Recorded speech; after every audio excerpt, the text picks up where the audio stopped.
Boa noite a todos, sejam todos bem-vindos a mais uma aula da Escola Urântia. E hoje nós vamos ter o prazer de ter esta aula com o Henrique, que vai nos trazer o tema do retorno de Jesus de Roma. É com você, Henrique, muito obrigada. Obrigado. Bom, pessoal, obrigado. Vamos começar aqui sem mais delongas. Como todo mundo sabe, nós estamos no quarto módulo, né, da Escola Urântia. E neste módulo aqui nós estamos estudando a vida e os ensinamentos de Jesus. Então, a gente tem que lembrar sempre que a vida de Jesus ela é maravilhosamente atraente, né? Todos nós nos apaixonamos por esse Jesus. E não tem um parágrafo que a gente leia dessa história da vida dele que a gente não fique apaixonado. Contudo, esse texto que nós vamos ver hoje é um dos mais instigantes que a gente poderia ter para falar. E me coube o privilégio de que eu pudesse falar a respeito dele. Não que os outros temas não sejam extremamente importantes e fundamentais, e às vezes até se sobrepõe a isso que nós vamos dizer hoje, falar hoje, mas eu fiquei muito feliz com essa oportunidade de me falar. Eu queria lembrar, né, vou colocar aqui no modo apresentação, espero que todo mundo esteja vendo.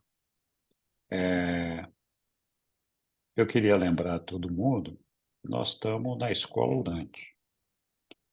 A Escola Urântia tem uma plataforma de ensino à distância e aqui estão listadas todas as aulas que foram produzidas e gravadas ali naquela plataforma.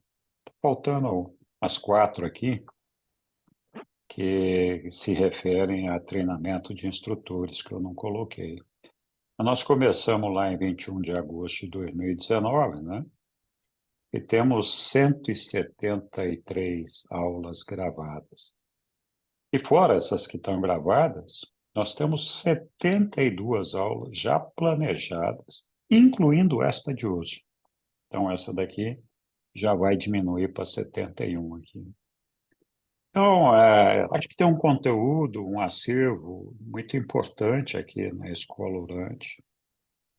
E acho que é muito interessante se cada um de nós fizermos adesão à plataforma EAD, quem não fez ainda, e adquira o hábito de, eventualmente, estar discutindo ou analisando algum daqueles temas que são tratados ali. Eu lembro que a gente vai ver não só o vídeo da aula, mas também ter acesso à apresentação num formato PDF. Então, eu recomendo, né, quem quiser acessar o site lá, é esse daqui, né, escolaurântia.com. Só botar isso lá que já vai entrar. Então, é fantástico a gente ver um projeto que foi iniciado já há quase 5 anos e ver os frutos que ele tem rendido ao longo desse tempo. Acho que todos os alunos, participantes, instrutores, conselho, todo mundo, toda a comunidade urantiana está de parabéns por esse projeto. Muito bem. Então, como eu estava dizendo, hoje nós vamos falar, nós estamos no módulo 4. Então, o primeiro módulo é o módulo básico, depois teve um intermediário, depois teve o avançado, e agora está no 4. Então, cada um desses módulos tem 7 capítulos e 7 aulas. Então, dá 49 aulas em cada módulo. Sendo que no módulo 4, essas aulas estão duplicadas, porque a gente alongou o prazo de apresentação dessas aulas. Então, Cada aula dessa está sendo dividida em duas partes, né? Como é o caso da nossa aqui. Nós estamos vendo a primeira aqui. Na próxima quarta-feira, vamos ver a segunda parte, né? Então, essa é a aula número 427, é a última aula desse capítulo, dessa série aqui da, do módulo da vida e os ensinamentos de Jesus, que nós começamos lá no capítulo 1 com o nascimento e infância de Jesus, até as auto-outorgas, não me falha a memória. E depois entramos aqui na adolescência, juventude, início da vida adulta. O próximo título vai ser a vida já pública de Jesus, né, que é o 4.3. Então tá, então, sendo essa aqui a última parte, nós vamos fechar o módulo que trata dessa viagem de Jesus a Roma, acompanhando a Ganite e a Ganode naquela viagem. Todo mundo sabe, Ganide e Ganode eram pai Ganode e o filho Ganide, eram indianos, mercadores, negociantes, e tinham se deslocado da Índia para vir fazer compras, negócios, etc., né? Então, o Ganode contratou a Jesus para fazer, para servir de tutor e de tradutor, entre outras coisas, já que Jesus falava vários idiomas. Então, além de fazer esse papel de intérprete, Jesus, então, orientava Ganide, né? Funcionava como um tutor, como um mestre. Uma coisa interessante para a gente observar e parar para pensar um pouco, a gente vê que foi uma viagem que durou aproximadamente 2 anos. Então, foi uma viagem longa, né? Naquele tempo, o avião era fraquinho, não dava para. Jesus não tinha como subir no avião naquela época, nem montar em carro, nem em trem. O negócio era andando mesmo, e às vezes de barco, né? Então, eles visitaram, nós vamos ver daqui a pouco, um monte de lugares, né? Uma viagem incrível. E Jesus aproveitou uma série de encontros e de trabalhos que ele fez para preparar o terreno da sua vida pública, né?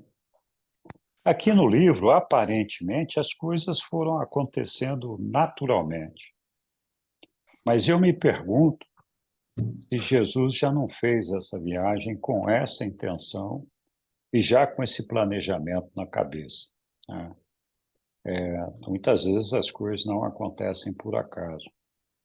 Então, eu não estou dizendo que foi assim, estou dizendo que é uma possibilidade a ser considerada. Talvez Jesus tivesse efetivamente pensado em falar, não, essa viagem aqui eu tenho esse projeto, aquele outro, aquele outro, aquele outro, quase interminável, né?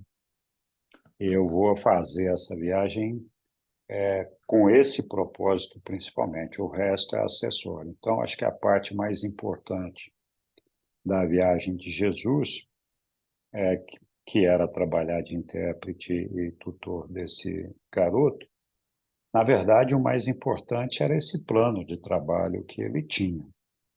E, claro, ele dedicou todo esforço, todo empenho para que esse trabalho prestado ao Ganode e Ganide fosse mais do que satisfatório, fosse excelente, como sempre, né? Muito bem. Dito isso, tudo que nós vamos discutir hoje, nós vamos falar agora, até aqui, nós vimos a viagem, a saída de Jesus lá de Cafarnaum, de Jerusalém, para chegar até Roma, né, junto com os indianos. E agora nós vamos ver o caminho de volta. Essa é que é a ideia. E esse caminho de volta está retratado ali no documento 133. Então, como eu tinha falado lá, tem 7 aulas nesse capítulo aqui. Nós estamos fazendo a 7ª e que está dividida em 2 partes, né? Semana que vem tem a segunda parte. Eu puxei esse mapa aqui só para refrescar a nossa memória. E eu puxei esse mapa aqui de um site que eu não sei se todo mundo conhece, que é o site TrueBook, que é esse daqui. Esse site, ele é mantido por uma fundação Jerusalem que é administrada e pertence ao Mo Siegel, que é o presidente da fundação. O Mo Siegel é um apaixonado por Jesus e ele fez vários trabalhos sobre Jesus, né? Então tem, inclusive, aquela da história não contada sobre Jesus, que é um livro maravilhoso, baseado no livro de Urântia. Ele não vende esses livros para ganhar dinheiro, ele não precisa disso. Ele mandou alguns artistas fazerem as gravuras, as pinturas que aparecem nesse site, e ele tem essa coleção num museu lá que ele está montando sobre Jesus. Muito bem. Dito isso, já sabemos que tem esse site, o endereço está aqui, né? Truebook.com, né? Livro da verdade, e que fala exclusivamente sobre Jesus nesse site, apesar dele falar do livro de Urântia, mas todas as informações ali são focadas em Jesus. E dentro desse site, uma das coisas que a gente encontra são algumas imagens e mapas, né? Então, aqui nesse site, quando a gente procura lá pelos mapas, aparece uma porção de mapas, referências. Então, aqui nesses mapas tem esse que a gente vai ver, tem esse outro, tem esse outro. Enfim, tem uma quantidade impressionante de informações e mapas que estão disponíveis ali no site do TrueBook, que é um site maravilhoso. Ok, então esse mapa aqui mostra o caminho que Jesus fez junto com o indiano e com o filho dele, partindo aqui começou aqui em Jerusalém, depois foi para Iopa, aí foi todo esse trajeto aqui, veja, costeando o Mediterrâneo, aqui na África, né? E daqui eles foram para a Itália, chegaram em Roma, e em Roma fizeram o caminho de volta. Então, só para a gente se situar, eles partiram daqui, dessa região, né? Nazaré está aqui, Jerusalém está aqui, Iopa está aqui, né? Sidom, Damasco, tudo aqui nas proximidades aqui de Nazaré. Então, Jesus aqui partiu, né? Com esse intuito, e depois ele voltou e se despediu aqui numa cidade chamada Charax, que hoje provavelmente já mudou de nome, mas é uma cidade que está no Golfo Pérsico, e essa cidade foi onde Jesus, então, se despediu de Ganode e Ganide depois dessa viagem de quase 2 anos. Então, o percurso que nós vamos estudar é esse. Aqui está Roma, né? Saindo de Roma, passando por todo esse percurso aqui em cima, até chegarmos aqui. Mas eu concordo que esse mapa aqui, não dá para a gente ler direito os países, a região onde Jesus passou, né? Dá para ter uma ideia, quem conhece, quem está familiarizado com o mar Mediterrâneo ali, ao Oriente Médio, esse negócio, consegue formar uma boa ideia. Mas tem um segundo mapa, que é esse daqui, que a gente percebe melhor, né? Grécia, Turquia, o Egito, enfim, todas essas coisas. E essas poucas cidades que a gente vê aqui, que eu não contei, né, são as que foram visitadas por Jesus e os seus amigos indianos, né? Foi um caminho longo, e nós estamos, então, estudando a partida deles de Roma, que está aqui, e vamos chegar lá em Charax, na despedida deles. Então, só lembrando, Charax está aqui, nessa pontinha aqui do Golfo Pérsico, né? Bem próximo, e dali eles se despediram e Jesus foi cuidar de outros afazeres na sua vida. Que tópicos nós vamos estudar aqui, né? Esse documento 133 é um documento relativamente longo e eu dividi ele em duas partes. A primeira parte, que é esse grupo aqui, que é o retorno de Roma, misericórdia e justiça, embarcando para Tarento, em Corinto, que é o tópico item 0, 1, 2 e 3, nós vamos ver nesta aula aqui. O próximo, nós vamos ver na segunda aula, que é o trabalho pessoal em Coríntios, em Atenas o discurso sobre ciência, depois o discurso sobre a alma, discurso sobre a mente, enfim, em cada lugar, ali a gente vai acompanhar uma etapa desse trabalho de Jesus. Vocês podem, por favor, manter o seu microfone fechado, assim a gente pode evitar interferências e ruídos na gravação.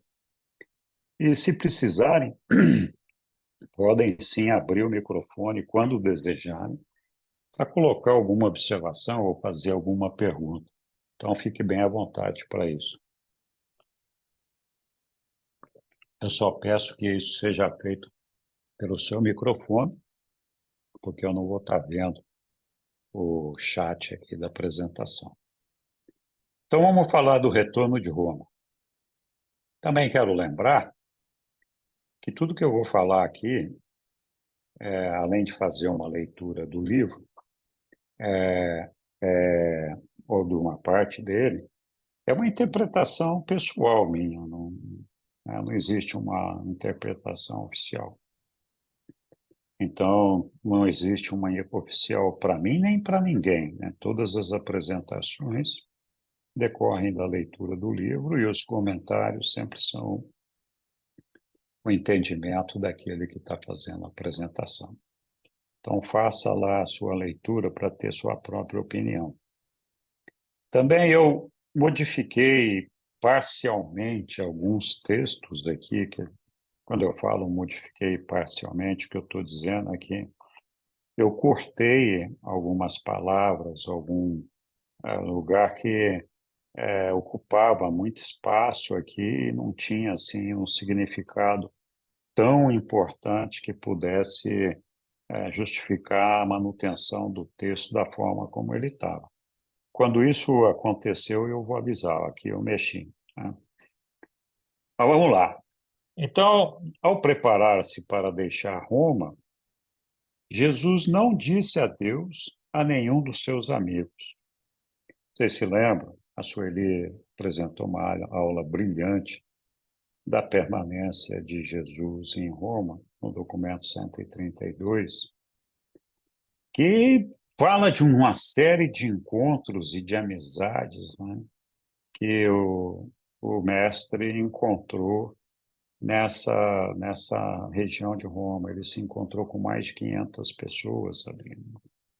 E um ponto importante é que ele dedicou um tempo bastante razoável para conversar com alguns líderes religiosos ali, estoicos, cínicos, enfim, mitraicos.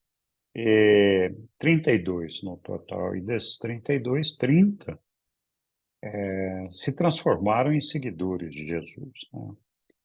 Então, apesar de ter feito todas essas amizades ali em Roma, quando a comitiva decidiu partir de Roma, Jesus não se despediu de nenhum dos seus amigos. O escriba de Damasco apareceu em Roma sem anúncio e desapareceu do mesmo modo. Parece que isso daqui é uma coisa, uma constante, né, nos seres celestiais que vêm nos visitar. Porque, por exemplo, com o príncipe de Salém, Maquiventa Melquisedeque, aconteceu a mesma coisa. Ele chegou sem avisar e foi embora sem menos aviso ainda e menos despedidas, né? Ninguém sabia o que tinha acontecido. Passou-se um ano inteiro até que aqueles que o conheciam e que o amavam desistiram da esperança de vê-lo novamente. Então, os caras ali por um ano ainda esperaram ver Jesus. Antes do fim do segundo ano, então veja, avançados aí quase 24 meses depois que Jesus iniciou o contato com eles, pequenos grupos daqueles que o haviam conhecido viram-se atraídos uns pelos outros e reuniram-se por causa do seu interesse comum nos ensinamentos deles e nas memórias comuns dos seus bons tempos com ele. Esses pequenos grupos de estoicos, cínicos, cultuadores do mistério, etc., continuaram a manter esses encontros informais, formaram um grupo de estudo, então, né? E esporádicos até o momento em que apareceram em Roma os primeiros pregadores da religião cristã. Então, como todo mundo sabe, Pedro foi para Roma, né? Alguns apóstolos, alguns evangelistas, e ali se desenvolveu a religião cristã com o apoio de Pedro e com Paulo lá na Grécia e tudo mais. Então, esses grupos que estavam se reunindo acabaram sendo encontrados por esses primeiros pregadores da religião cristã. E veja só, por isso que eu falo, será que Jesus tinha planejado esse negócio para que fosse dessa forma, né? Não pode ser uma coisa fortuita, né? Não. Eu vou passar aqui e depois os meus seguidores nem perto de Roma vão passar, eles vão passar lá na Suécia, na Irlanda, não sei onde, mas Roma eles não vão visitar. Então, como ele fez essa viagem, o negócio se encaminhou para Roma, e Roma, naquela época, como todo mundo sabe, era o centro do Império Romano, que era o dominador de todos os povos ali naquela região, era o maior império daquela época, uma potência, né? Então, era até fácil de imaginar que alguma coisa ia chegar até Roma, né? A questão é como que a gente podia prever e preparar todo esse trabalho lá. Foi o que Jesus fez. Então, Ganó e Ganide haviam comprado tantas coisas em Alexandria e em Roma que acabaram enviando antecipadamente todos os seus pertences embalados por meio de burros de carga para Tarento, enquanto os três viajantes empreenderam uma viagem a pé, não tinha ônibus, né, nem avião, com tranquilidade, através da Itália, só cortando a pequena Itália ali, caminhando despreocupadamente, assoviando pelo caminho, né, pela grande Via Ápia, né. Então, claro, não era uma missão simples, mas eles fizeram essa viagem com tranquilidade. Nessa viagem, eles encontraram toda a sorte de seres humanos, muitos cidadãos romanos nobres e colonos gregos viviam ao longo dessa estrada. Mas a progênie de um bom número de escravos inferiores começava a aparecer. Então, Jesus teve a oportunidade ali na Via Ápia de se encontrar com todo tipo de gente também, né? Nobres, estudados, não estudados, colonos, escravos, enfim, né? De tudo. Continuando, é, nessa volta de Roma, né? Ganide fez uma pergunta direta a Jesus. Aqui eu alterei o texto. Estão vendo aqui que no item 13303 eu pus 3 pontinhos. É porque tem uma frase ou mais antes desses 3 pontinhos aqui que eu cortei para não ocupar mais espaço ainda nessa página, não é obrigado a dividir ela ainda mais. E tentei conservar aquilo que eu achei que era importante. Pode ser que alguém discorde de mim. Ganide fez uma pergunta direta a Jesus sobre o que ele pensava do sistema de castas da Índia. E Jesus respondeu. Então, como todo mundo sabe, lá na Índia existe esse costume das castas, e elas não se misturam, né? Casta A só se mistura com casta A, casta B com a casta B, e algumas castas ali não se mistura com ninguém. Isso é lixo humano mesmo, né? Então, é lógico que é uma estrutura social que é diferente da maior parte dos mundos, embora a gente também tenha um regime de castas em quase todos os países, mas não tão acentuados com essa divisão que existe lá na Índia. Tendo convivido com Jesus durante toda essa viagem até então, Ganide percebia que, para Jesus, não tinha muita diferença se o cara era estudado, rico, pobre, o que que era, né? Então, acho que o próprio Ganide começou a se questionar, em função do que ele tinha aprendido com Jesus, sobre esse sistema de castas da Índia, né? E Jesus respondeu: olha, embora os seres humanos difiram um dos outros sob muitos aspectos, perante Deus e o mundo espiritual, todos os mortais estão em pé de igualdade. Então, não adianta tudo que você acumulou aqui para que Deus te considere melhor ou pior do que todos os outros que chegam na presença dele, né? Então, perante Deus, no mundo espiritual, todos os mortais estão em pé de igualdade. E isso aqui é uma verdade que é inegável, porque, assim, depois de Pentecostes, como todo mundo sabe, todos os mortais jurantes receberam o ajustador do pensamento. Não importa se é preto, branco, vermelho, amarelo, verde, azul, se é rico, pobre, homossexual, ou estudado, ou engenheiro, ou médico, ou mora embaixo da ponte, é bandido, é honesto, enfim, não importa. Todos nós recebemos um ajustador do pensamento, que é a presença do Pai em nós. Então, se fosse escolher, ele provavelmente ia dizer: nesse eu vou, naquele eu não vou, né? Mas não é isso que acontece. Então, aqui está só uma ratificação daquilo que Jesus está dizendo, que perante Deus e o mundo espiritual, todos os mortais estão em pé de igualdade. Dois grupos apenas de mortais há aos olhos de Deus. Essa é a forma como Deus separa a todos nós. Aqueles que desejam cumprir a sua vontade e aqueles que não almejam tal coisa. Então, essa é a divisão que ele faz. E quando o universo se volta para um mundo habitado que discerne, deste mesmo modo, duas grandes classes: os que sabem de Deus e os que não sabem.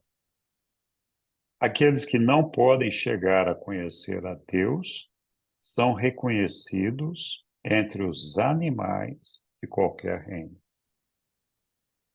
Então, aqui, aqueles que não alcançam conhecer a Deus, não almejam, não desejam conhecer e chegar a Deus, são reconhecidos como animais de qualquer reino. Um leão, um gato, um cachorro, um papagaio, um periquito, não faz diferença, é a mesma coisa. Então, presta atenção, né? Eu acho que a gente tem que ter essa preocupação e esse desejo de manifestar nosso amor, nosso desejo de alcançar Deus e cumprir a vontade dele o tempo todo, para assegurar que nós vamos ingressar aos olhos de Deus com essa condição de que nós sabemos de Deus e nós almejamos cumprir a vontade dele, né? A humanidade pode ser dividida em muitas classes. É claro, nós, humanos, nós dividimos as pessoas, né? Faz parte da nossa natureza egoística pessoal dividir as pessoas em muitas classes. E essas classes podem ser segundo o mundo, segundo o modo de ver a pessoa, pode ser física, mental, social, vocacional ou moral. Mas esses grupos diferentes de humanos mortais, ao aparecerem diante do tribunal para o julgamento de Deus, ficam em pé de igualdade. Veja, se tinha dinheiro, ficou no caixão aqui, não foi para lá. Se tinha estudo, cultura, alguma coisa até foi para lá, mas não vai fazer diferença no seu julgamento. Então, Deus verdadeiramente não faz acepção de pessoas, por isso que ele está na mente de todos como ajustador de pensamento. Embora vós não possais escapar do reconhecimento segundo diferentes habilidades e dons humanos, a gente não tem como evitar isso daí, nas questões que são nas questões sociais, intelectuais e morais, não deveis fazer nenhuma dessas diferenciações na irmandade espiritual dos homens, quando reunidos para adoração na presença de Deus. Então, aqui nós terminamos o primeiro tópico, e aí vamos para o segundo, né, que é a misericórdia e a justiça, que é o documento 133, 1. Então, a misericórdia e a justiça, e começa aqui com uma historinha que foi contada, e aqui vocês estão vendo os 3 pontinhos aqui, de novo, eu andei cortando partes que eu julguei que não fariam diferença para a interpretação do texto. Então, um incidente ocorreu no acostamento da estrada, quando eles se aproximavam de Tarento. Eles viram um jovem rude intimidando brutalmente um outro menor do que ele.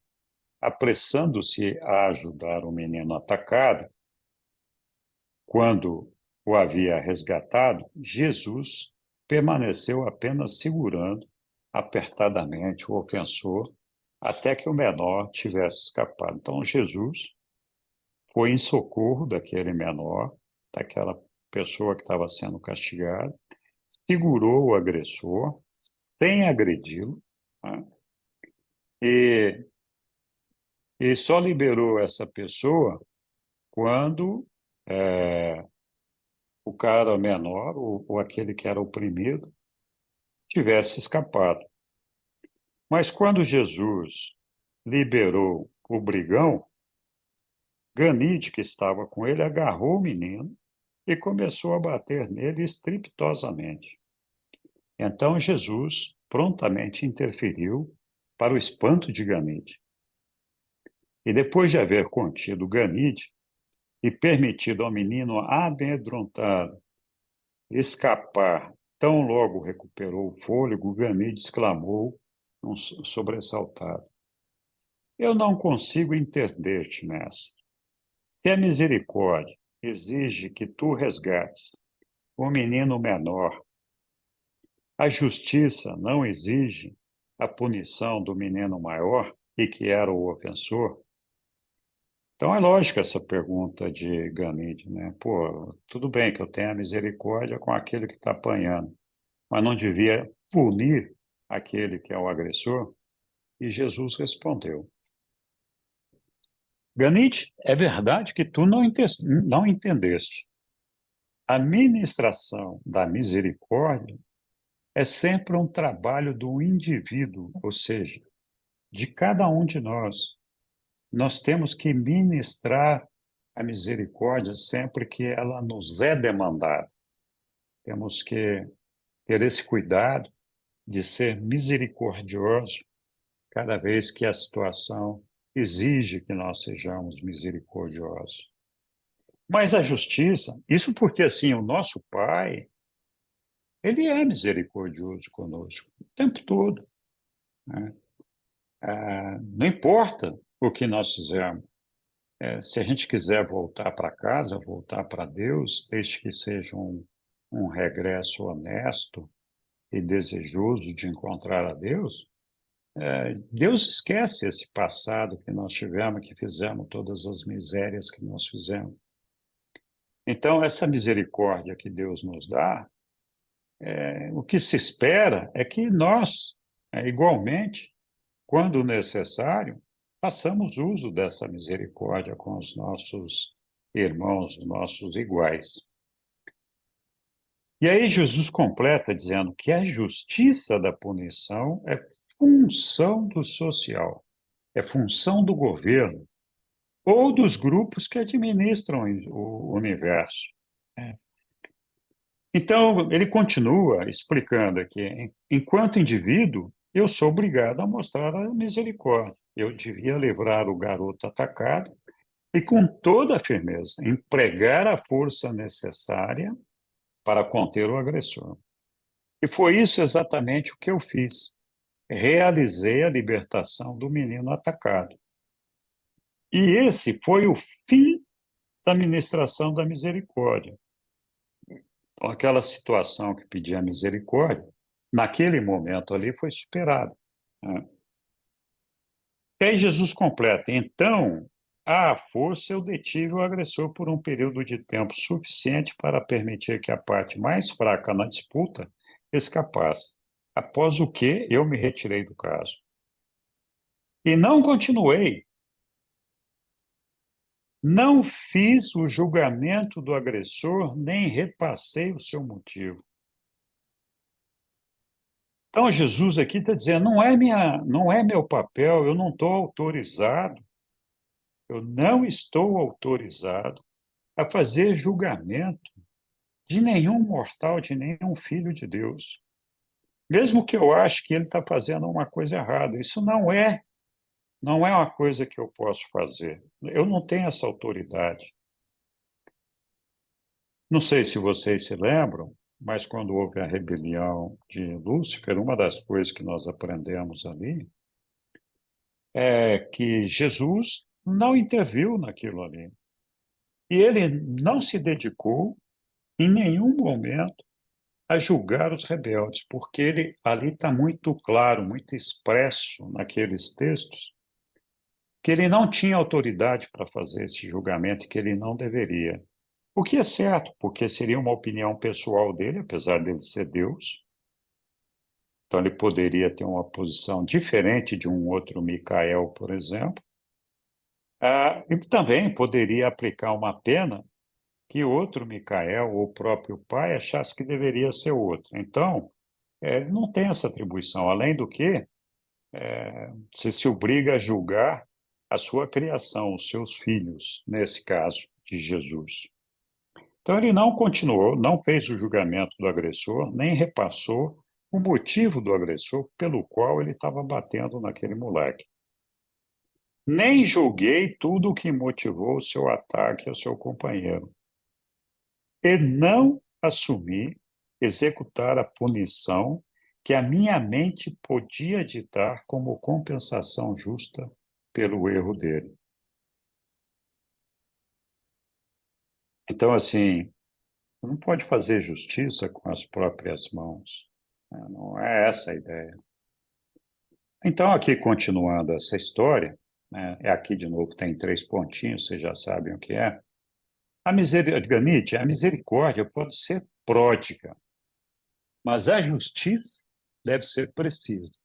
Não podes discernir que não há duas pessoas que, porventura, concordem quanto à punição que deveria satisfazer as exigências da justiça?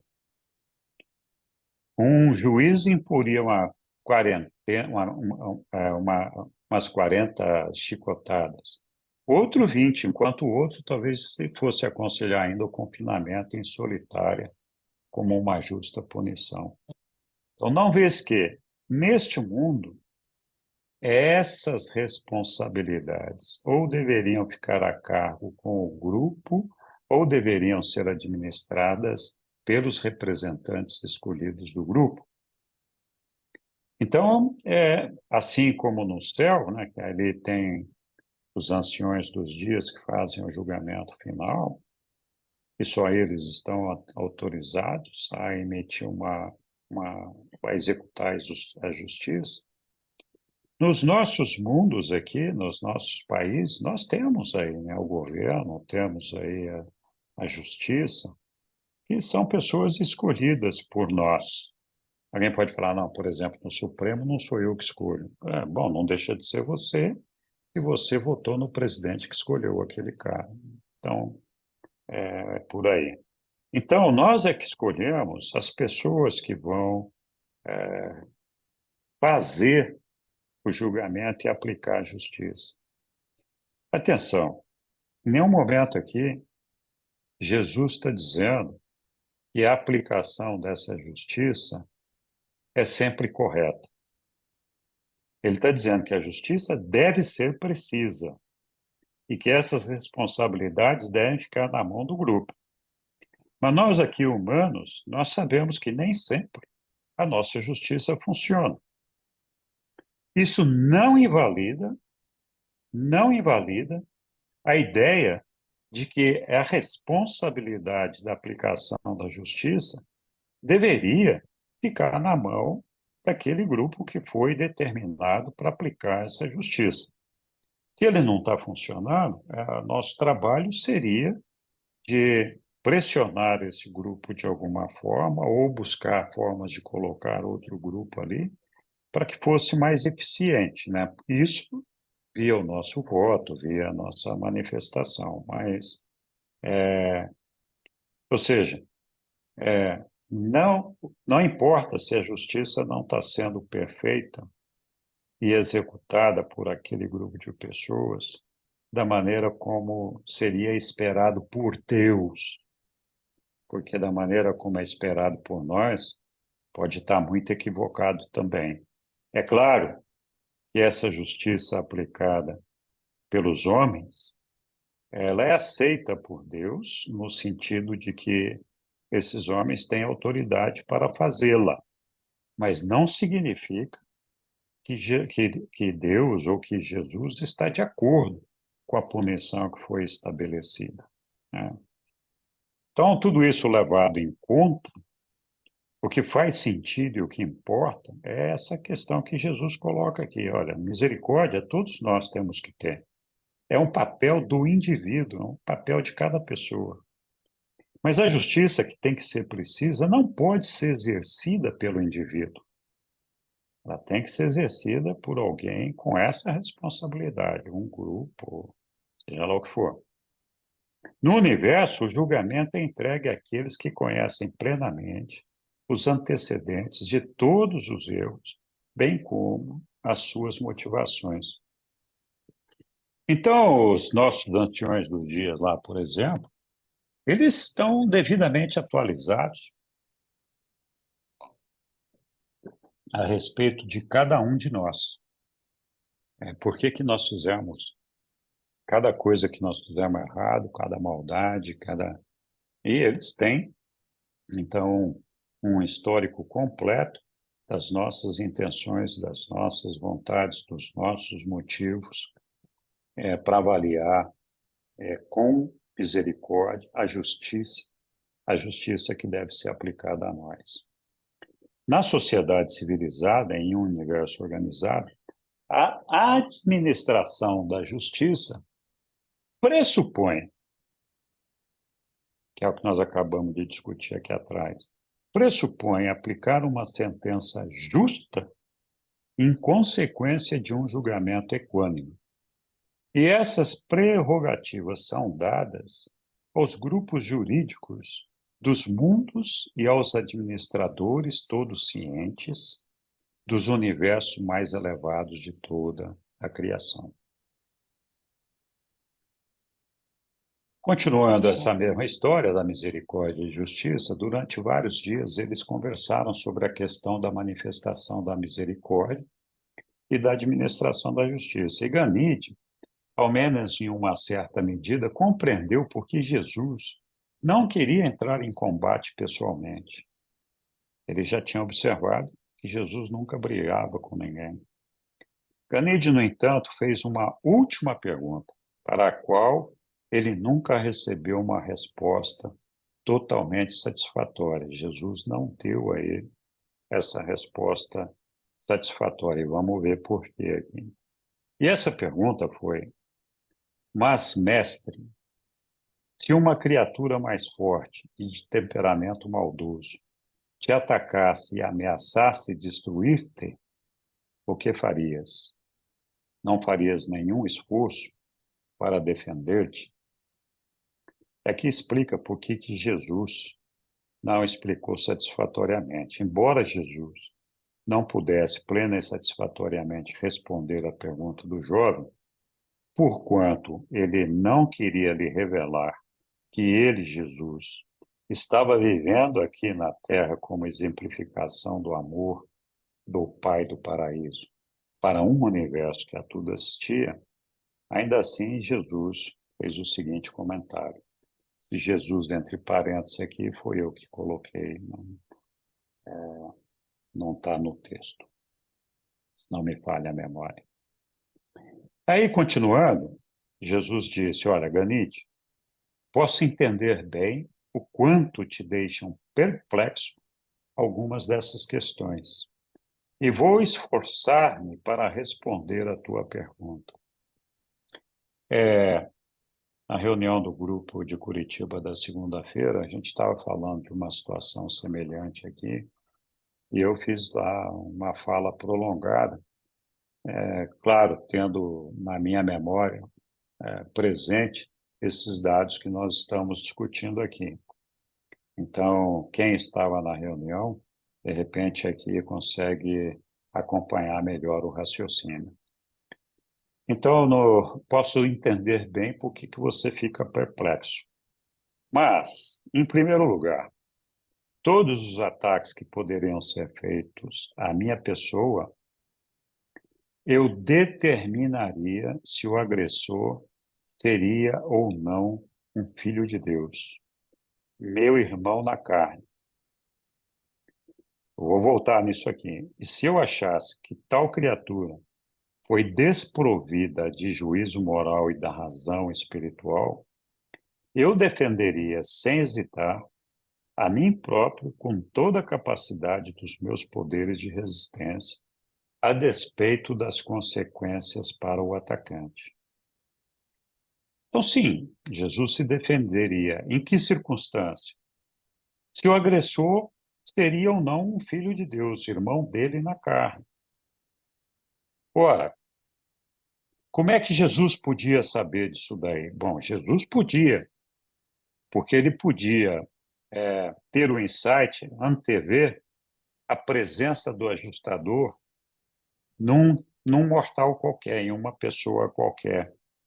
E aqui, fazendo um parênteses, a gente se lembra que até a época que Jesus veio viver entre nós na Terra, ou melhor, até a época de Pentecostes, não todos os mortais recebiam o ajustador do pensamento, só alguns que realmente manifestavam o desejo de cumprir a vontade de Deus e de alcançar Deus, mostravam um conhecimento de Deus. Então, se essa pessoa fosse dotada com um ajustador de pensamento, esse ajustador do pensamento coloca aquele indivíduo na condição de filho de Deus, uma vez que Deus está presente na mente dele, né? Até que esse filho rejeite completamente a Deus, mas enquanto isso não acontecer, ele tem esse potencial, essa perspectiva, e sendo filho de Deus, é irmão de Jesus, irmão na carne. Hoje nós sabemos que todo mundo em Urântia, que tem um mínimo de capacidade de escolha, capacidade mental, recebe um ajustador do pensamento. Então, e além disso, nós não temos esse insight que Jesus tinha de visualizar a presença do ajustador de pensamento na mente do seu irmão, do nosso irmão, como Jesus tinha. Então, o pressuposto para nós aqui é de que todos aqueles agressores, seja eles qual forem, que vierem nos atacar, em princípio, é um potencial filho de Deus, e assim sendo meu irmão na carne. E se eu achasse que tal criatura fosse desprovida de juízo moral em razão espiritual, eu defenderia sem hesitar a mim. Então, no nosso caso aqui, se a gente for seguir, cumprir à risca o que Jesus está dizendo aqui, nós não deveríamos agredir de nenhuma forma a nenhum ser humano que, mesmo que esse agressor quisesse nos agredir. Surge a questão da autodefesa, né? Que a gente ainda acho que vai falar um pouquinho mais aqui. Mas a autodefesa não implica necessariamente em destruir o teu agressor. Se você pode contê-lo de alguma forma, tudo bem. Senão é melhor ficar quieto, não se envolva, né? Procure acalmar o bicho e evitar, minimizar os danos que ele vai te provocar, né? Essa deveria ser a ideia. E aqui, claro, num passo à frente, a gente pode pensar na questão de vingança, né? Então, pior ainda, nem podemos imaginar uma situação dessa, né? É só lembrar que Jesus, pregado na cruz, falou para o pai dele: Olha, pai, perdoa-os, eles não sabem o que eles fazem. Ainda pediu perdão para os algozes dele. Então, Jesus continua aqui para Ganide: Mas eu não agrediria assim a um irmão que tenha status de filiação, nem mesmo em autodefesa. Atenção, nem mesmo em autodefesa. Aqui, quando a gente fala, é Jesus falando, né? Falar, Jesus, tudo bem, porque o cara é Deus, ele sabe, né? E blá, blá, blá. A gente pode fazer um discurso grande aqui. Mas eu quero lembrar algumas coisas. Jesus também falou em outras oportunidades que mesmo que o templo dele fosse destruído, e o templo dele era o corpo dele, né? Templo porque o pai dele habitava dentro da mente dele nesse corpo, mesmo que o templo dele fosse destruído, ele ressuscitaria em 3 dias. Ele tinha plena confiança, certeza absoluta e fé nisso. E essa fé, essa certeza, essa confiança é que diz o seguinte: olha, que mal que alguém pode me fazer? Sim, pode me destruir aqui na minha vida terrena. Mas isso não vai afetar a minha vida na eternidade, se eu estiver fazendo a minha parte. A minha vida não termina aqui. Isso aqui é um estágio só. Então, é uma coisa para ser pensada, né? Então, aqueles que vivem aqui na Terra, e essa é a maneira como todos nós deveríamos viver, aqueles que vivem aqui na Terra com um olhar, com um desejo de alcançar o nosso Pai, de alcançar a eternidade, alcançar a vida eterna, e tem fé nisso, o olhar dessa pessoa que está investindo no seu futuro, na certificação de que isso vai acontecer, que é nisso que nós temos que investir, essa pessoa vai provavelmente conseguir fazer a mesma coisa que Jesus está dizendo aqui, né? E ele então disse, completando: Eu não puniria precipitadamente e sem julgamento por uma agressão contra mim.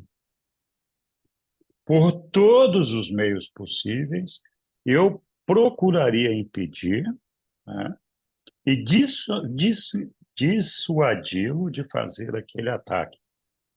E faria tudo para mitigá-lo caso eu fracassasse em evitá-lo. Foi o que eu acabei de falar ali atrás, né?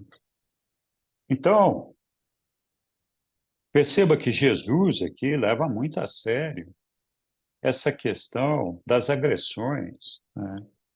Independentemente de ser autodefesa ou não.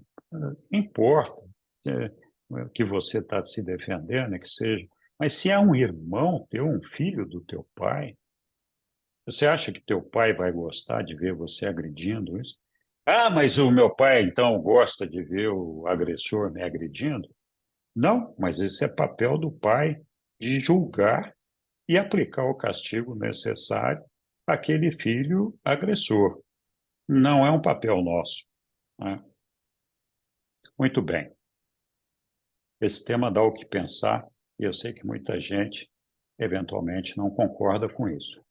Aí eu recomendo que a gente pense no poder da nossa fé, enquanto que a nossa fé nos leva a ter certeza absoluta de que nós vamos ressuscitar e continuar nossa vida na morôncia e algum dia alcançar o nosso Pai no paraíso. Se for assim, não precisamos ter medo de perder o nosso corpo. Continuando aqui, Ganite, disse Jesus, né? Eu tenho confiança absoluta nos cuidados do meu Pai Celeste. E estou consagrado a fazer a vontade do meu Pai no céu. Não acredito que nenhum mal real possa sobreviver a mim. Eu destaquei aqui esse mal real, porque o mal real é perder a eternidade, perder a chance de ressuscitar, perder a chance de continuar nessa jornada para alcançar o nosso Pai. Então, sim, você pode ter um mal físico, temporal, que é o que acontece aqui, mas esse mal físico temporal, ele não é real, é uma coisa transitória, né? Não acredito que o trabalho da minha vida possa ser ameaçado por qualquer coisa que os meus inimigos possam desejar que aconteça a mim. E certamente não há nenhuma violência dos nossos amigos a ser temida. Então, se o cara é inimigo, tudo bem, mas certamente os amigos você não precisa ficar preocupado, porque teoricamente as pessoas que te conhecem sabem da tua bondade, sabem da tua verdade, sabem da tua beleza interior, espiritual, não vão te agredir. Então, fala, estou absolutamente seguro de que todo o universo é amigável comigo. E essa é a verdade todo-poderosa na qual eu insisto em acreditar com uma confiança de todo o coração, a despeito de todas as aparências em contrário. Profundo tudo isso aqui, né? É difícil da gente, às vezes, concordar com Jesus aqui, mas eu acho que o caminho é esse que nós estamos discutindo. Tem até uma outra coisa importante que a gente deve pensar. Eu não sei se isso vale ainda para hoje, porque essas coisas é um vai e volta. Uma hora tem que andar armado, outra hora não tem que andar armado, outra hora não sei o quê. Negócio vai e volta. Mas eu sempre aprendi na minha vida, por orientação da polícia, dos expertos em criminalidade, para que a gente não reaja. A gente não deve reagir em nenhuma circunstância. Não é correto reagir, você coloca a sua vida e daqueles que estão com você em risco. Muitas vezes a fatalidade vai acontecer, é inevitável, não tem o que fazer. Mas a recomendação daqueles que entendem de criminalidade, a não ser que tenha mudado agora, sempre foi essa. Não reaja. Está sendo assaltado, entrega o que o cara quer e deixa ele embora. Jesus contara ao Ganide também algo das suas experiências de infância e também sobre Jacó, né? Lembra do Jacó? Foi lá na infância de Ganide. O Jacó, é, Jesus algumas vezes tinha sido atacado ou agredido por, sei lá, algum companheiro de escola, criança, menino, né? Que o invejava ou tinha aquele negócio do bullying, aquele negócio tal. A gente está cansado de saber dessas histórias de estudantes, né? de como elas acontecem. E Jesus nunca se defendeu desses ataques. Mas o Jacó, que era amigo dele, né, que era o filho do pedreiro, tomava as dores de Jesus e Jacó sempre defendia Jesus. Então, o que Jacó estava fazendo? Tinha uma parte certeira, uma parte corretíssima, que era aplicando a misericórdia. Ele queria evitar que Jesus recebesse um castigo que não lhe cabia. Ele estava sendo misericordioso com Jesus. Dali para frente, né, se ele agrediu o agressor, é uma outra história que ele não poderia fazer.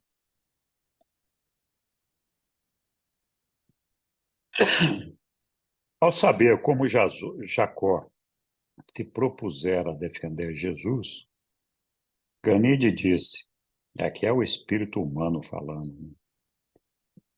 Eu começo a perceber, em primeiro lugar, muito raramente qualquer ser humano normal iria atacar uma pessoa tão boa como tu és.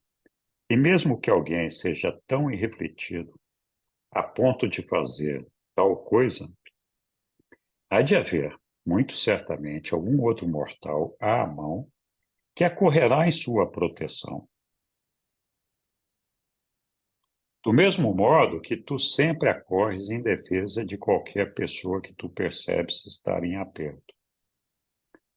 Contudo, no meu coração, mestre, eu concordo contigo, mas na minha cabeça eu ainda acho que se eu tivesse sido Jacó, eu teria gostado de punir aqueles irmãos rudes que ousaram atacar-te só porque sabiam que tu não irias defender-te a ti mesmo. Então, o que Gandhi está dizendo aqui, eu faria a parte da misericórdia com gosto, mas aí talvez com mais gosto ainda, eu aplicaria o castigo e a justiça para aqueles que te castigavam naquele momento. Ok. Continua, Gandhi aqui. Eu presumo que tu estás a salvo o suficiente nessa tua jornada pela vida, já que passas grande parte do teu tempo ajudando aos outros e ministrando aos teus semelhantes em desespero. Bem, muito provavelmente haverá sempre alguém à mão para defender-te. É isso que nós esperamos, não só que defenda Jesus, mas que possa defender qualquer pessoa que está sendo vitimizada. E Jesus retorquiu: esse teste ainda está por acontecer, Ganide. E quando vier, nós teremos que nos conformar com a vontade do Pai. Para mim aqui, né, não está escrito aí, mas para mim aqui, Jesus já estava antevendo o final dele como seria. É. E ele sabia que não ia ter ninguém à mão ali para defender ele naquele momento em que ele estava sendo acusado e foi crucificado. Mas ele completa aqui: nós teremos que nos conformar com a vontade do Pai, seja ela qual for, né? E isso foi tudo que o jovem pôde levar o seu mestre a dizer sobre essa questão difícil da autodefesa e da não resistência. Numa outra ocasião, ele conseguiu tirar de Jesus a opinião de que a sociedade organizada tinha todo o direito de empregar a força para o cumprimento de seus mandatos de justiça. Então, essa é a maneira correta de ir. Isso não quer dizer que as nossas leis, que a nossa justiça funciona, mas essa sociedade organizada pode empregar a força para o cumprimento de seus mandatos de justiça. Com isso aqui, nós terminamos esse tópico aqui da misericórdia e justiça, e agora embarcamos para Tarento. Então, vamos lá. Embarcando para Tarento, né? Então, partindo ali e foram embora. Enquanto permaneciam no navio atracado, os viajantes, né, Jesus, Ganode e Ganide, puderam observar um homem maltratando a sua mulher. Jesus interveio em defesa da pessoa submetida à violência. Ele foi atrás do marido irado e, tocando gentilmente no seu ombro, disse: Pessoal, olha, eu não consigo me imaginar fazendo isso aqui que Jesus fez. Não sei se alguém de vocês consegue.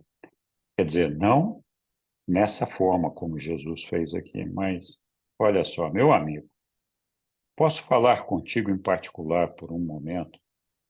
O homem em cólera ficou embaraçado com essa abordagem e, depois de um momento de hesitação e embaraço, balbuciou: por quê? Está bem, o que quer comigo? Depois de levá-lo para um lado,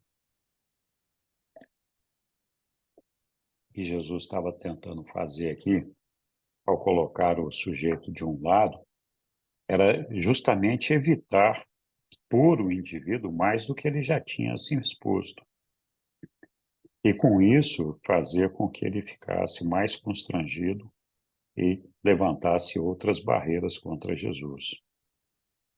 Então, levou para um lado e disse: Meu amigo, percebo algo terrível que deve ter acontecido a ti. E desejo muito que me digas o que teria acontecido a um homem tão forte para levá-lo a agredir a sua mulher, a mãe dos seus filhos, e isso aqui bem na frente dos olhos de todos. Estou seguro de que deves ter uma boa razão para esse ataque. O que fez a mulher para merecer esse tratamento do seu marido? Aí Jesus continuou. Bom, primeiro que Jesus está dizendo aqui, deve ter uma justificativa para você ter reagido assim, né? E aí, levanta a moral do cara aqui, né? Ao olhar para ti, vejo que posso perceber no teu rosto o amor da justiça e até mesmo o desejo de mostrar misericórdia. Então, olha, eu acho que você é um cara bom e tem vontade de aplicar justiça. E aventuro-me a dizer que, caso me visses atacado por ladrões, tu irias sem hesitação a correr para ajudar. Ainda ouso dizer que tu já fizestes muitas coisas valentes no decorrer da tua vida. Agora, meu amigo, dize-me o que está acontecendo. A mulher fez algo errado ou terias tu perdido tolamente a cabeça e, sem pensar, agrediu-a? E aí, então, não foi tanto o que Jesus havia dito que tocara o coração desse homem, mas o olhar de bondade e o sorriso de simpatia que Jesus lhe dirigia.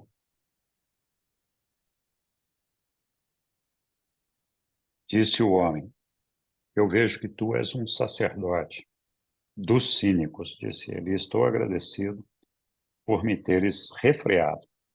Minha mulher nada fez de muito errado. Ela é uma boa mulher, mas o modo pelo qual me provoca em público me irrita e perco a cabeça.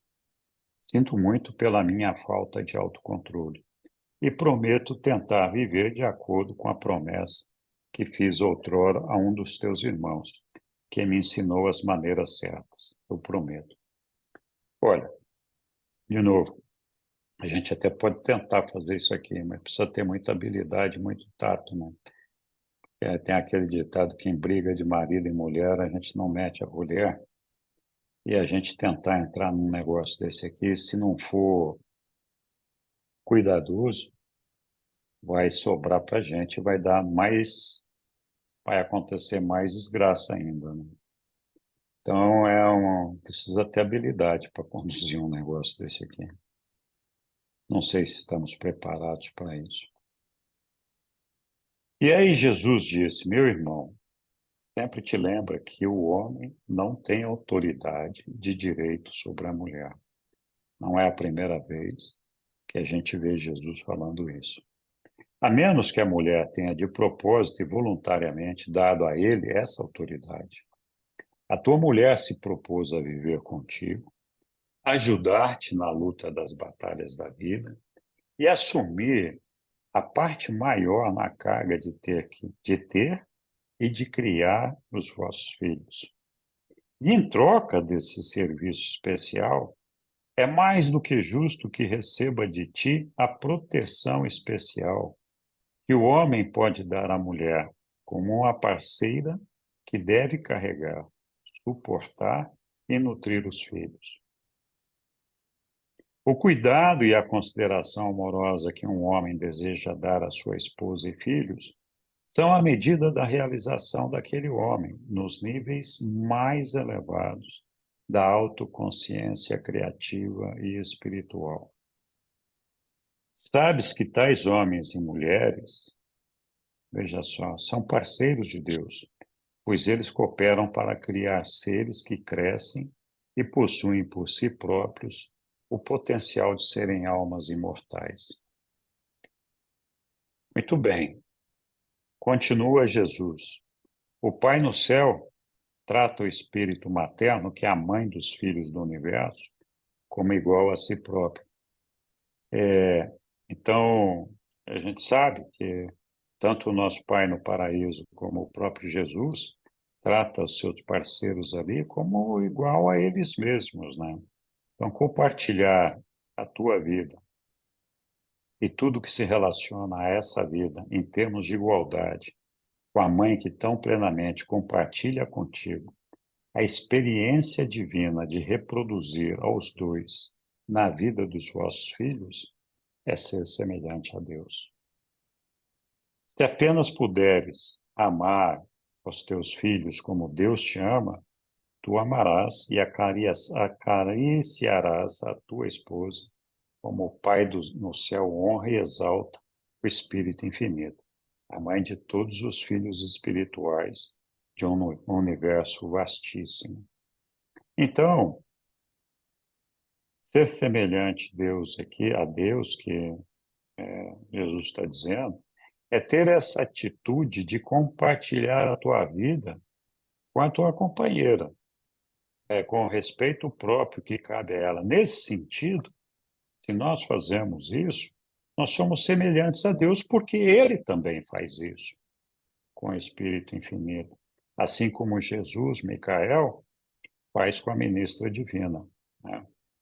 E quando eles estavam a bordo do barco, olharam para trás e viram a cena do casal, o qual permanecia em lágrimas nos olhos, em um abraço silencioso. Tendo ouvido a última metade da mensagem de Jesus ao homem, Gonod esteve todo o dia ocupado em meditar sobre aquilo e resolveu reorganizar a sua casa quando voltasse à Índia. Gonod, lembre-se aqui, era o pai, né? E os indianos têm aquela ideia que podem ter mais de uma esposa, assim como os muçulmanos, enfim, podem ter um séquito de esposas ali, dividir essas esposas por classes, por categorias e todo esse negócio. Então, ao ver essa mensagem de Jesus, esse indiano aqui, que era um cara poderoso na Índia, né, um comerciante forte, meditou sobre tudo aquilo e ele resolveu reorganizar a sua casa quando voltasse para a Índia. Então, esse ensinamento, Gonod levou para a Índia. Não sei quanto disso ele conseguiu espalhar lá, porque a gente tem ainda essa situação das castas e do tratamento com as mulheres. Mas interessante, né, que também fez com que Gonod pensasse a respeito. Ou seja, mexeu com uma coisa que Gonod já suspeitava que estava errado, e falou, bom, então está aqui a certeza agora de que esse negócio está errado, não posso continuar fazendo isso.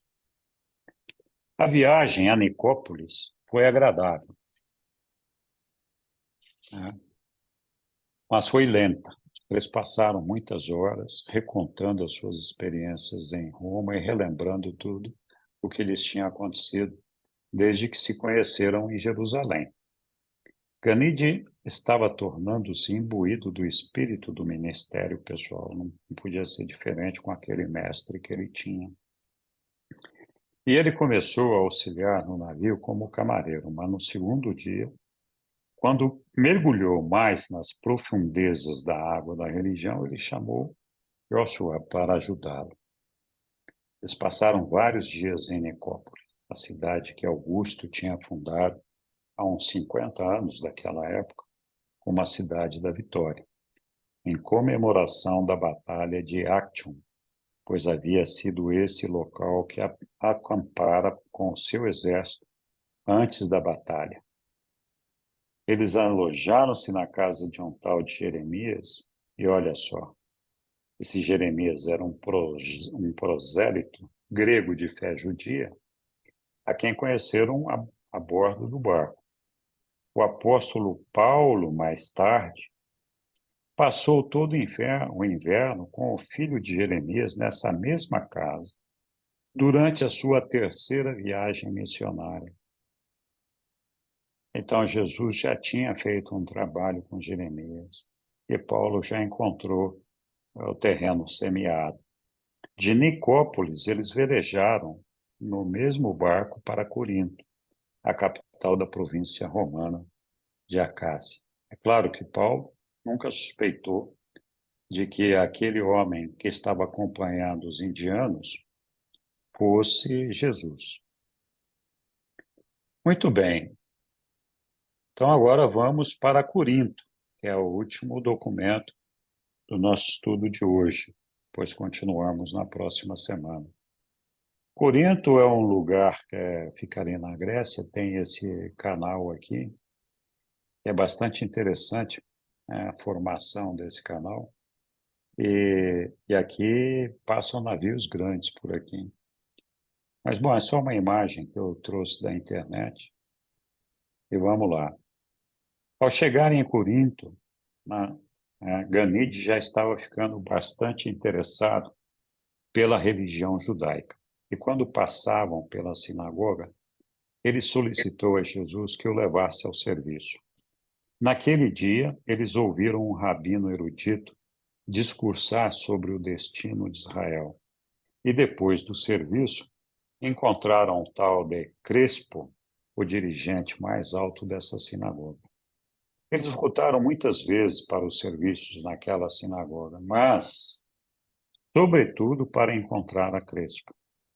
Ganide criou uma grande afeição por Crespo e pela sua esposa e a sua família de 5 filhos.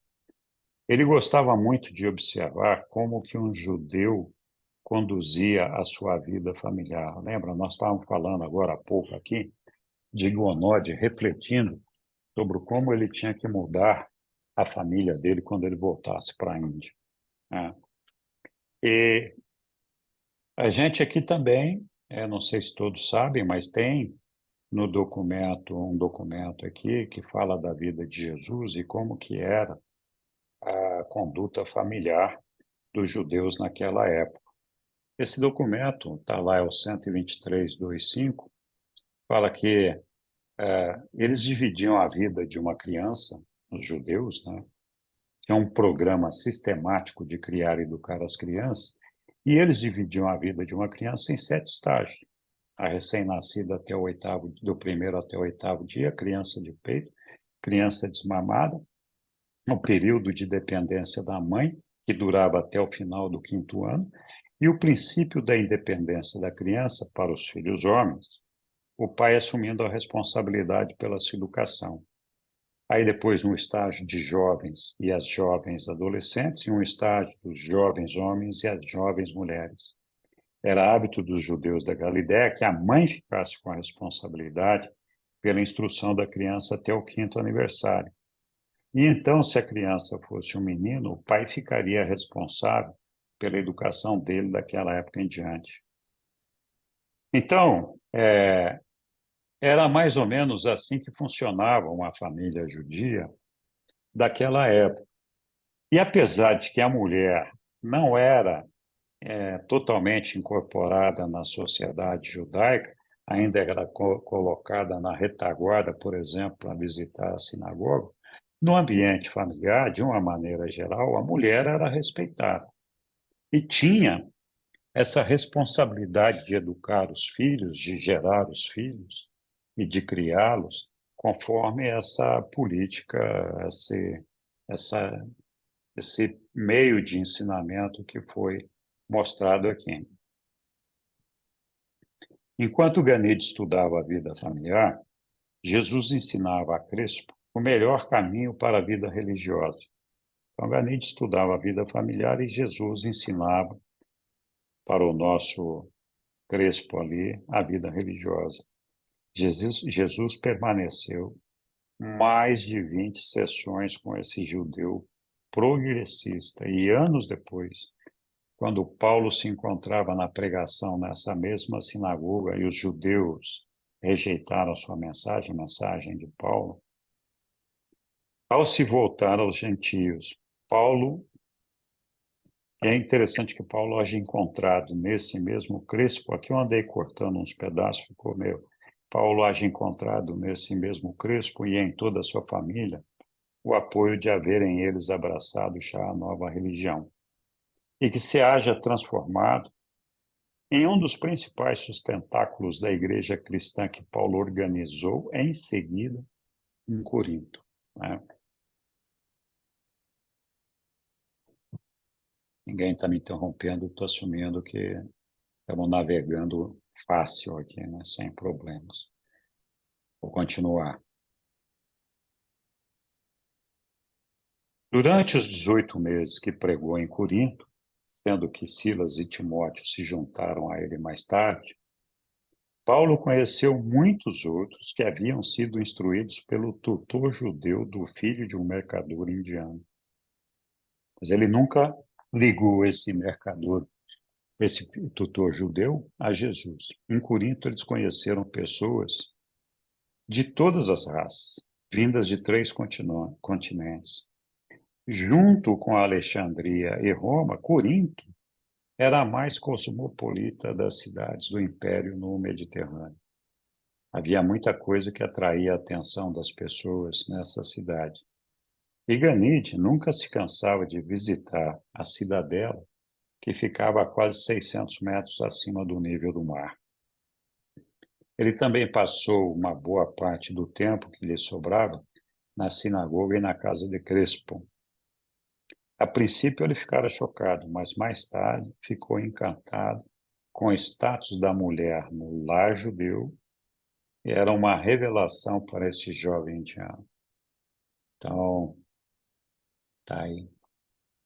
Jesus e Ganide foram muitas vezes ainda em Corinto, hóspedes em um outro lar judeu, de Justo, um mercador devoto que morava ao lado da sinagoga. E muitas vezes, subsequentemente, quando o apóstolo permaneceu nessa casa, Paulo ouviu as histórias dessas visitas do rapaz indiano e seu tutor judeu. Enquanto ambos, Paulo e Justo, imaginavam o que é que teria acontecido a um instrutor hebreu tão brilhante.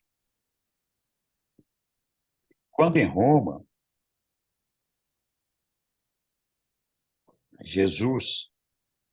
Ganide observou, né, que Jesus se recusava a acompanhá-los aos banhos públicos.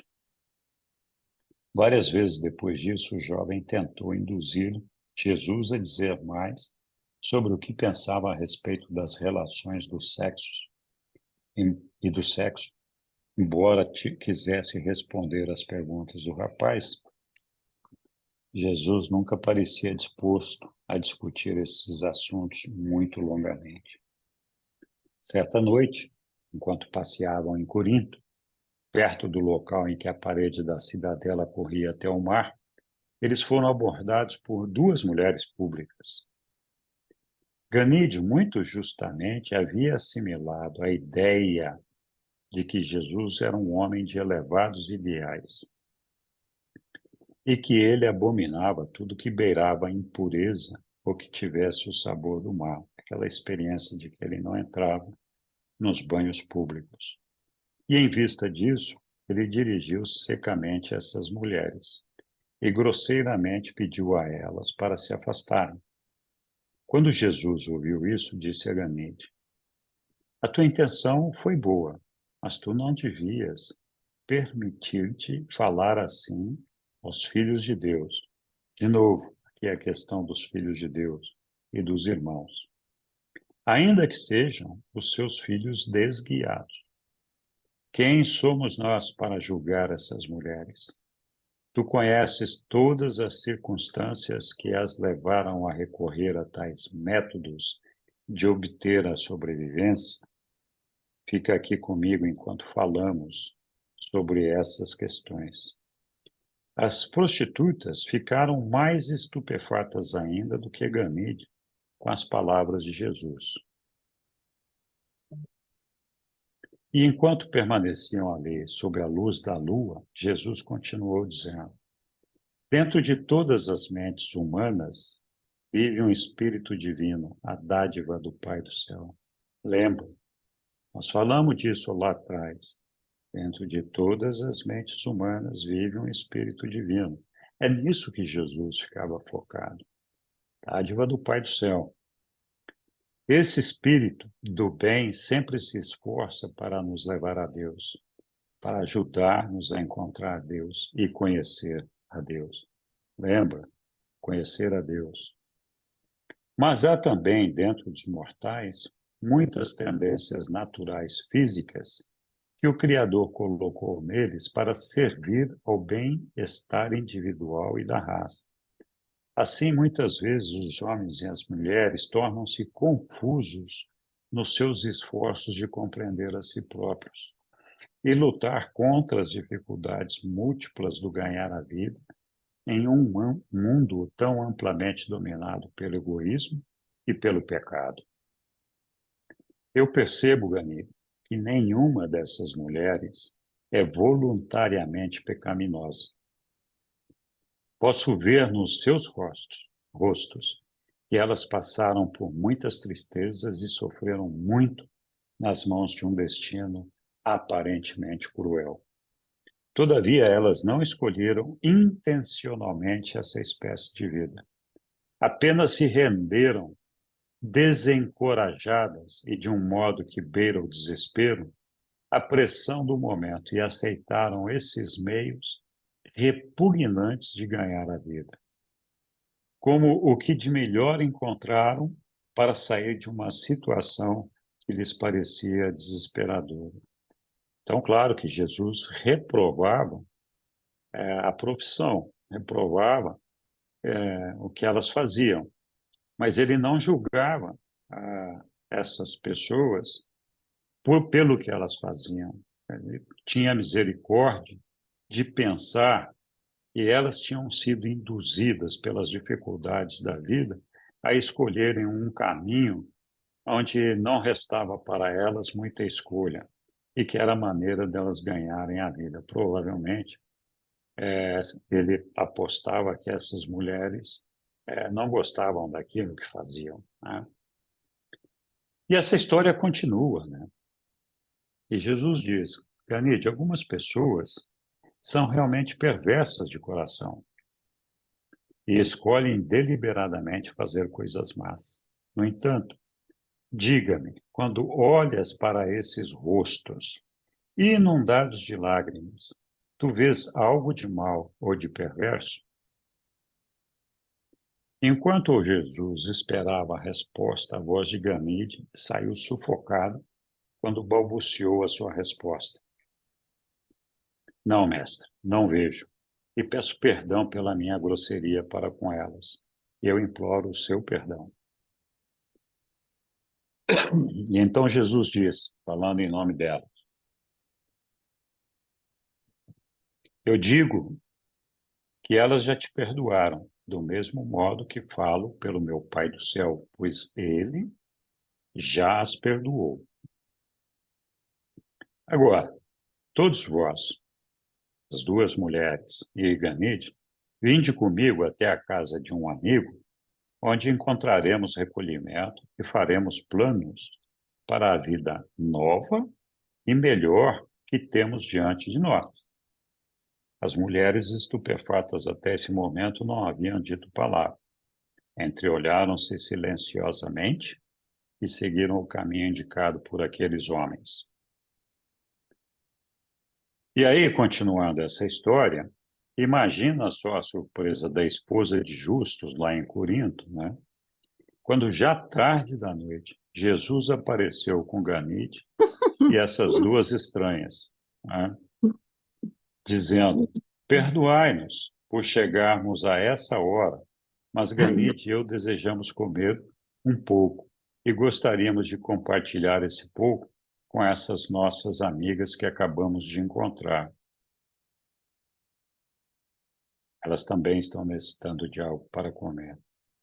Eu dei essa pausa aqui, porque Jesus fala assim: gostaríamos de compartilhar esse pouco de comida, né, com estas nossas amigas, chamadas mulheres de amigos, que acabamos de encontrar. E, além disso, viemos até vós com o pensamento de que estaríeis interessados em dar a elas. Então, já colocando a semente na cabeça da mulher do Justus, dizendo: eu achei que você estaria interessado em dar a ela um conselho, junto conosco, quanto ao modo de melhor recomeçarem a vida. Então, está aqui influenciando o processo mental do Justus e da esposa, né? Você pode estar interessado em dar um conselho para elas. Elas podem contar-vos a sua história, e eu suponho que já tenham tido imensas dificuldades.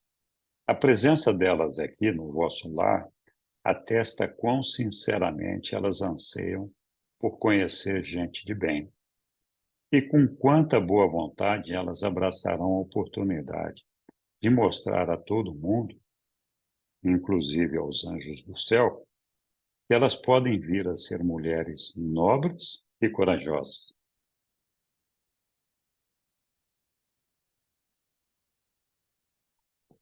Quando Marta, a esposa de Justo, dispôs a comida sobre a mesa, Jesus, deixando-os inesperadamente, aqui vai saindo de fininho, né?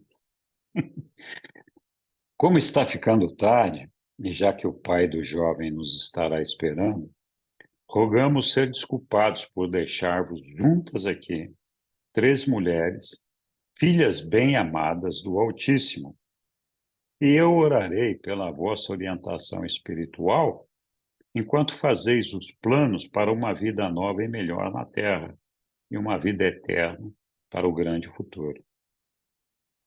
Aqui, evidentemente, Jesus estava incluindo a Marta nesses planos, nessa orientação espiritual, porque desejoso de que ela fizesse o bem e ajudasse essas mulheres a se encontrarem. Então, exercesse a misericórdia e não a justiça, né? Não se atribui à justiça, de não julgá-las e de tentar fazer com que elas pudessem encontrar um outro caminho. Então, nas entrelinhas aqui, essa é a maneira como eu leio essa orientação de Jesus. E ele criou uma situação aqui embaraçosa, porque como ele saiu de fininho, né? A Marta ia fazer o quê? Ela estava com essas duas senhoras lá na casa dela, comendo lá, tinha que se pôr a conversar com elas e buscar uma maneira de ajudá-las. E assim Jesus e Ganide deixaram as mulheres. Até então, as cortesãs nada haviam dito. Do mesmo modo, Ganide nada dissera. E por alguns momentos, Marta também não. Mas, em breve, ela despertou para a situação e fez tudo o que Jesus tinha a esperança de que ela fizesse por aquelas estranhas.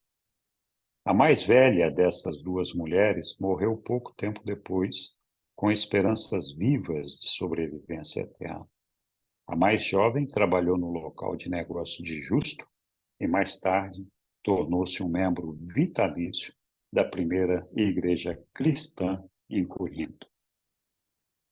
Jesus não dava ponto sem nó, né? continuando a história aqui em Corinto, que tem várias, né? A gente fala há muito tempo, a garganta vai secando. E por várias vezes na casa de Crispo, Jesus e Ganide estiveram com um certo Gaio, que posteriormente tornou-se um leal sustentáculo de Paulo. De novo aqui, né? Durante esses 2 meses em Corinto, eles mantiveram conversas pessoais com dezenas de indivíduos que valiam a pena. E em resultado de todos esses contatos, aí eu destaquei aqui, porque os reveladores falam aparentemente casuais, lembra que eu falei lá no começo da apresentação? Jesus já tinha um plano, ele já sabia o que ele queria fazer naquela viagem. Ele já tinha calculado por onde ele queria andar e o que ele queria fazer. Lógico que ele tinha que seguir a orientação, o caminho traçado pelo indiano, mas ele não deixou de fazer os seus planos e trabalhar esses planos para que as coisas acontecessem, né? Então, aparentemente casuais, reveladores falando, mais do que a metade dos indivíduos envolvidos tornou-se membro da comunidade cristã subsequente. Quando foi a Corinto pela primeira vez, Paulo não tinha a intenção de fazer uma visita muito prolongada. Mas ele não sabia quão bem o tutor judeu havia preparado o caminho para os seus trabalhos, que só confirmando que Jesus se dedicou a isso. Além disso, descobriu que um grande interesse já tinha sido despertado em Áquila e Priscila. Áquila era um dos cínicos com quem Jesus havia entrado em contato quando estivera em Roma. Esse era um casal de refugiados judeus em Roma e rapidamente abraçou os ensinamentos de Paulo. Ele viveu e trabalhou com eles, pois também eles faziam tendas. Então, lembra, Jesus foi um fabricante de tendas e possivelmente foi aí o ponto de contato. Foi por causa dessas circunstâncias que Paulo prolongou a sua estada em Corinto. Muito bem, meus queridos irmãos, chegamos aqui ao final do nosso tópico 3, né? Muito obrigado, Jesus, né? Não perca na próxima quarta-feira a segunda parte dessa história vibrante, emocionante e muito instrutiva para todos nós, com grandes ensinamentos do nosso Mestre Jesus. E se puder, tenha coragem e leia o livro de Urântia, se você ainda não o está fazendo. Muito obrigado a todos. Então, aqui já está até o início da página da segunda parte. Obrigada, Vinícius, Obrigado, muito pessoal. bom. Obrigada, parabéns. Obrigado. Comentários, perguntas, dúvidas, acréscimos são bem-vindos. Inclusive para discordar de tudo que eu falei ou de parte. Vamos lá. Demorou aí 11 minutos a mais do que eu esperava para terminar isso aqui, mas eu falo demais, né? Puxa vida. Tá bom.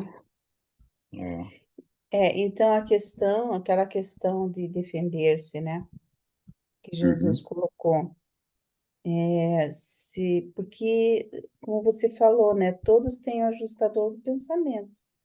Então, todos nós, atualmente, somos potenciais filhos de Deus. Agora, quando Jesus teve a coragem, né, ou ele viu que seria ali, de defender aquela senhora que estava sendo agredida, e o menino também, né? Então, porque muitas pessoas têm essa coragem, às vezes se envolve, às vezes não dá muito certo, mas mas ele foi lá e tomou uma atitude, né? Ele se envolveu, porque hoje muitas das pessoas que vão defender outras morrem, né? Porque o É. outro tem uma arma, às vezes uma faca, e já aconteceu, por exemplo, aqui aconteceu de uma pessoa que foi defender uma outra dentro do ônibus até. E daí essa Uhum. pessoa, ela foi atingida, né, por uma faca e chegou e foi a óbito, né? Quer dizer, Uhum. ela ali foi uma heroína da outra que estava sendo agredida. Mas ali Jesus, ele tinha, né, já dentro dele aquilo, não, comigo não vai acontecer, né? Só se for a É, vontade de Deus, né? Se for a vontade de Deus, e ele já sabia que poderia acontecer, porque ele iria contra, né, o status quo lá dos judeus e tal, não aconteceu, mas é bem é, interessante, assim, essa questão, né, de você, às vezes a outra pessoa está sendo agredida e a gente vai na defesa, não sabe o que vai acontecer, mas, e muitas vezes tu não sabe também qual vai ser a nossa reação ali, né? Mas é verdade, muitas pessoas vão e acodem mesmo. é verdade. Nós vivemos num mundo em que a criminalidade é muito alta, né? Eu e a Sueli já fomos assaltados algumas vezes, não sei vocês. Tivemos essa infeliz experiência repetidas vezes, né? E a nossa percepção é de que, infelizmente, com a pandemia, com a situação do país da maneira como está, a criminalidade tem crescido assustadoramente, né? Então, a gente que anda na rua, que tem carro, esse negócio todo, no nosso carro, nós temos um carro blindado, que tem todo um dispositivo de segurança, tem uma sirene que você pode acionar em caso de emergência, para todo mundo ouvir, é que nem uma sirene igualzinha da polícia. Ele tem até um alto-falante para você falar de dentro do carro e sua voz sai lá fora e você consegue ouvir o que está acontecendo lá fora. Então, estou explicando isso daí para dizer que a questão de ajudar alguém. A gente tem, então, um recurso de defesa e, eventualmente, até um meio para socorrer outras pessoas ali, né? Nós presenciamos uma cena em que um moço drogado, quando o farol fechou, se levantou da calçada onde ele estava sentado com uma faca na mão e ele avançou sobre um carro de uma moça desprevenida e descuidada, que me pareceu ser uma moça de Uber, né? Com a janela aberta, era um carro popular com a janela aberta. E o cara foi e encostou a faca no pescoço dela, né? Nós ficamos desesperados ali dentro do carro, sem ação, sem saber o que fazer, né? Uma fila dos dois lados de carro ali. Só depois de tudo acontecido, é que eu me lembrei que tinha, porque eu nem lembrava que tinha aquela droga da sirene no meu carro e o alto-falante que eu podia dizer para o cara se está preso ou vai morrer ou qualquer coisa, né? Porque a mim ele não poderia agredir, eu estava num carro blindado, com aquela faquinha ele não ia fazer nada, podia até estragar meu carro. Mas ele não conseguiu atingir os propósitos dele, porque a moça ficou tão desesperada que ela perdeu o controle do carro e o carro acabou batendo no carro da frente. E o cara da frente desceu, né, para saber o que tinha acontecido. Aí o drogado se picou, foi embora, né?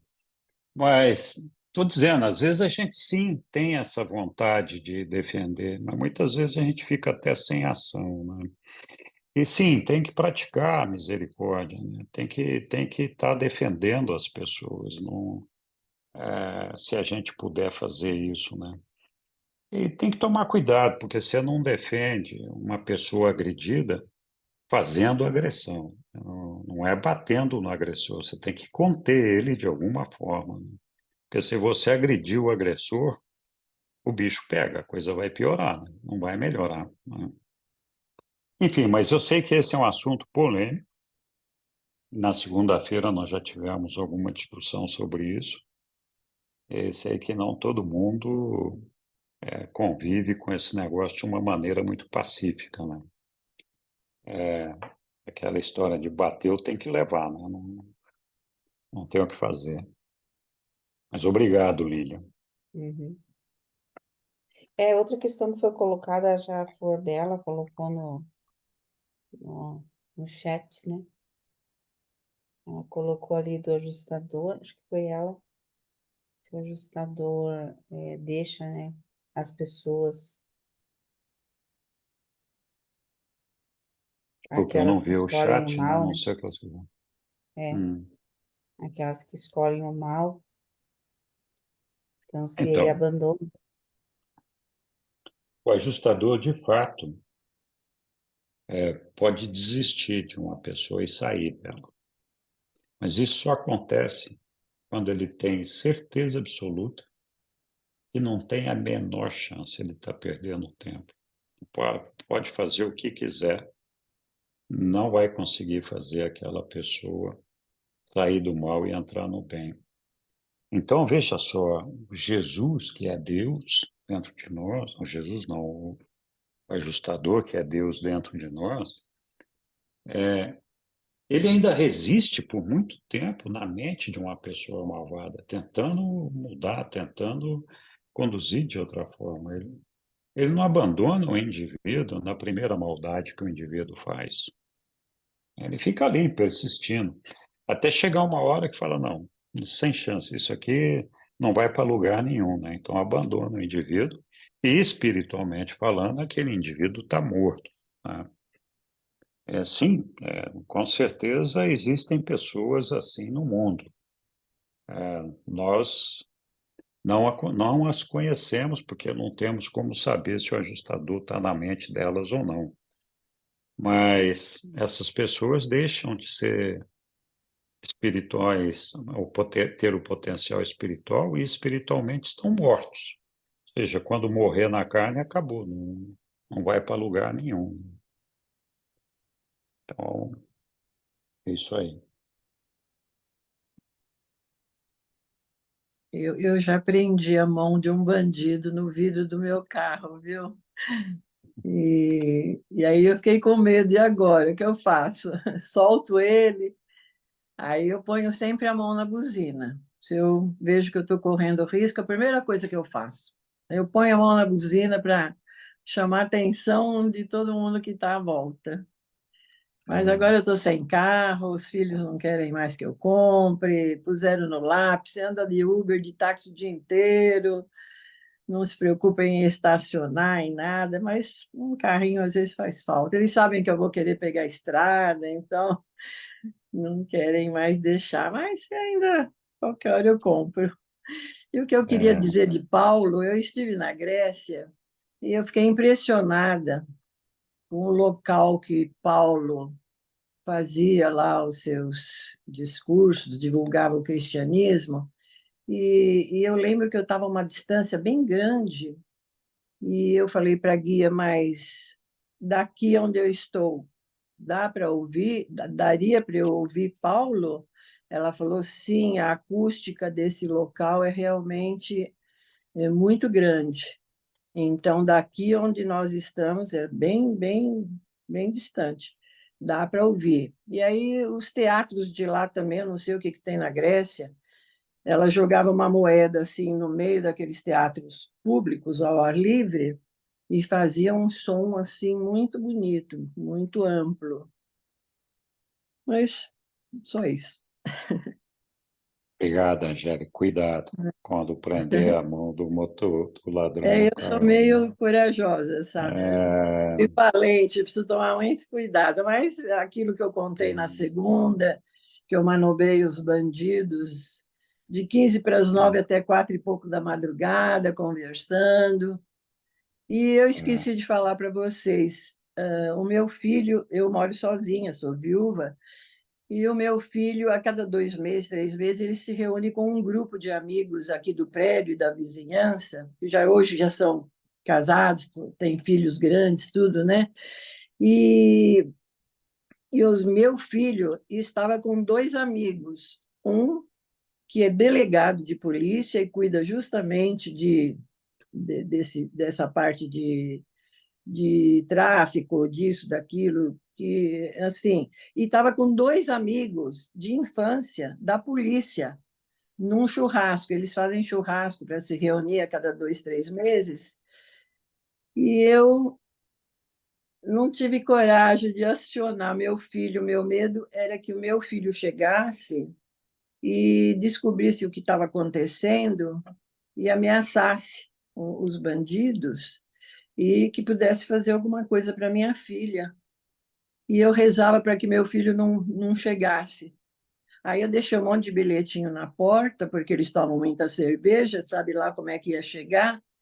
Falei, se eu pôr um bilhetinho só na porta de entrada, né, porque ele ia deixar o carro na garagem, ele não vai ver. Eu deixei vários. Quando o bandido falou, a senhora toma remédio? Eu falei, tomo vários, né? Mentira. Aí eu escrevi vários bilhetes. Quando meu filho viu o que eu estava passando, enlouqueceu, né? E acionou os amigos da polícia e correu lá para o aeroporto. E, e assim, mas graças a Deus deu tudo certo. A Odisseia é bem longa, sabe? É muito cheio de É, detalhes, eu me perdi, não vou contar. é. Mas o importante é que eu tinha muita fé que tudo ia terminar bem. E terminou. Muito obrigado, Angela. Nada. Bom, pessoal, mais alguém? Então, chegamos aqui no final de mais uma aula. Então, agora as aulas futuras diminuíram em uma, né? Daquelas que eu comentei lá no início da apresentação. Essa aqui já foi. Muito obrigado a todos. Nos vemos na próxima quarta-feira. Vamos terminar essa aventura de Jesus, completando essa viagem que tem passagens maravilhosas. Muito obrigado a todos. Obrigada, Obrigada. Henrique. Muito Até bom, a quarta obrigada. que vem. Obrigada a todos. Até quarta. Tchau, queridos. Tchau, Boa tchau. noite. Boa noite a todos. Boa Obrigado a noite. todos. Até a próxima. Até. Até.